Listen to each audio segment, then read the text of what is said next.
Particulièrement du carré Sator, nous devons vous dire sur quoi est fondée notre interprétation. Donc, elle repose sur la conviction que cette curiosité est un support d'enseignement très ancien, condensé sous la forme de symboles et d'allusions. Et vous savez peut-être que c'est une manière de transmettre qui est assez propre à la tradition d'Hermès. Donc nous allons donner la définition de l'analogie, car elle est centrale dans la pensée antique. On est donc en droit de supposer qu'il en est ainsi aussi dans le contexte du carré Sator. Voilà, donc l'analogie, en fait, je vais vous donner donc la définition du Centre national de ressources textuelles et lexicales. Donc ce site nous dit, dans la langue intellectuelle commune, l'analogie est donc le rapport de ressemblance, d'identité partielle entre des réalités différentes, préalablement soumises à comparaison. Ce sont tous les traits communs aux réalités ainsi comparées, les ressemblances bien établies, les correspondances.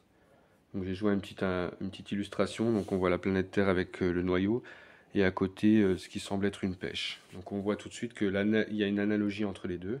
C'est d'ailleurs pour ça qu'on parle du noyau terrestre, et du noyau du fruit évidemment.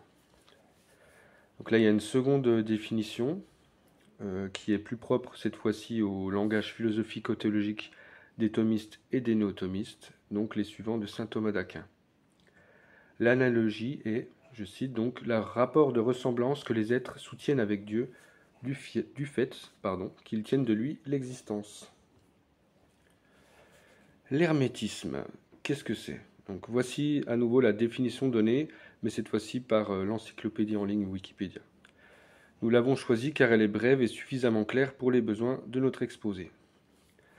Donc l'hermétisme est une philosophie, une religion, un ésotérisme ou bien une spiritualité en quête du salut, par l'esprit, comme le gnosticisme, mais supposant cette fois-ci la connaissance analogique du cosmos.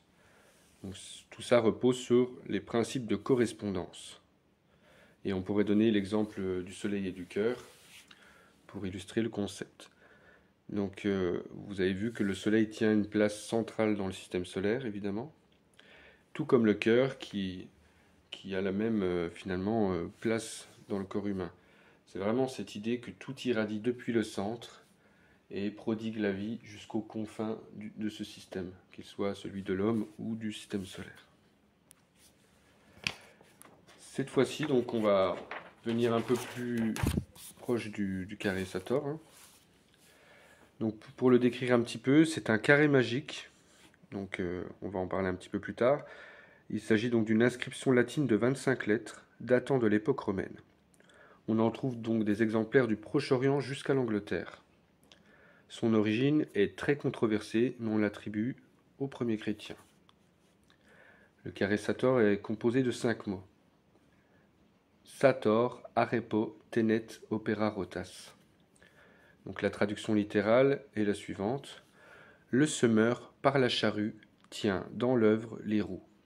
Donc ça, c'est une traduction qui nous vient de François-Marie Perrier, la personne qui est le co-auteur du livre que nous avons publié en 2022 et le second en 2023. Malgré la brièveté du texte, ses interprétations sont innombrables et nous ouvrent quelque part des portes sur l'infini. Ce carré est dit magique puisqu'il se tient dans tous les sens. Il se lit dans tous les sens, en palindrome ainsi qu'en boustrophédon, ce qui justifiera le choix d'interprétation du mot arepo. Nous verrons cela. Il nous amène à méditer sur l'essence même de l'espace et du temps et sur la destinée de l'homme. Là, on a quelques exemples de carrés magiques. Hein. Donc, le premier, vous l'avez déjà vu, c'est celui qui se trouve à Grenoble, dans la rue Jean-Jacques Rousseau. C'est celui-ci que j'ai vu en premier d'ailleurs, hein, c'est lui qui m'a donné envie de m'intéresser à ce sujet. Juste à côté, on en a un qui nous provient de Pompéi. Et donc après on voit en fait, si vous voulez, une image un peu plus nette de celui-ci. D'ailleurs, vous pouvez remarquer que dans le second cas, en fait, il est écrit Rotas opera tenet arepo Sator, donc il est retourné. Et donc on avait fait cette remarque avec mon collègue. En fait, c'est comme s'il y avait eu un retournement avant la catastrophe de Pompéi et ensuite. Donc, vous voyez, il y a eu l'éruption du Vésuve et c'est ce qui a donné en fait donc cette destruction de la ville de Pompéi. Et donc, on voit qu'après cette période, le Le carré magique a été inscrit de la façon suivante. Donc Sator arepot, tenet opera rotas. Il y a d'autres interprétations hein, par rapport à cette disposition, mais on n'a pas le temps de regarder ce sujet-là. On va aller un peu plus loin aujourd'hui.